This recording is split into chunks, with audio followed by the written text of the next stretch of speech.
At 1:17 a.m., Lena looked up at the snowy peak above Innsbruck and felt her stomach drop because the moon was there. Twice. Not in the sky. On the mountain. One silver circle sat where it should, glowing on the highest ridge like a coin pressed into velvet night. But beneath it on the same slope, a second moon shimmered, slightly blurred, slightly lower, as if the mountain had decided to keep a secret copy for itself. Lena had been chasing quiet footage for her channel, a winter hike, a clean skyline, the kind of stillness that makes viewers lean in. Her friend Marcus, breath fogging in short bursts, kept teasing her about filming another pretty postcard. Then he saw her stop mid-step, camera half raised, eyes wide. "What?" he started, and the word died as he followed her gaze. The wind had gone oddly soft. Snow didn't crunch so much as sigh beneath their boots. Far below, Innsbruck's streetlights flickered like embers trapped under glass. Above, the stars looked too sharp, too close, like someone had turned the focus ring on the world.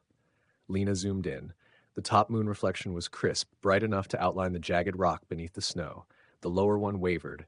A ghost of light stretched into a pale oval, as if it was trying to become real. "Is it a second moon?" Marcus whispered, half joking, half not. Lena didn't answer.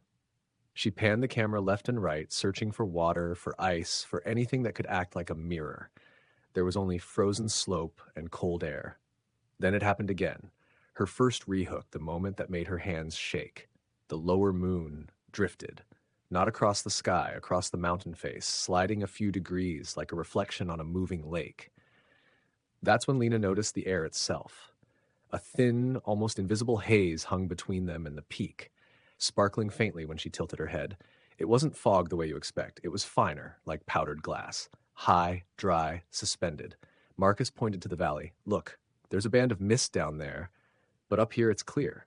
Clear, but not normal."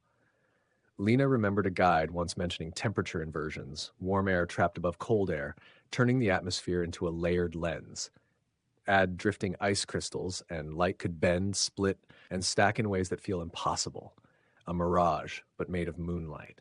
As if the night had two floors, and the moon's image was bouncing between them. They stood perfectly still, afraid that speaking louder might break it.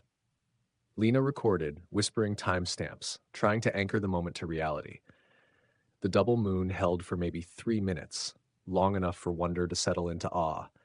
Then the lower reflection thinned, stretched, and quietly erased itself, leaving only one moon and the usual lonely cold. Marcus exhaled like he'd been holding his breath for years.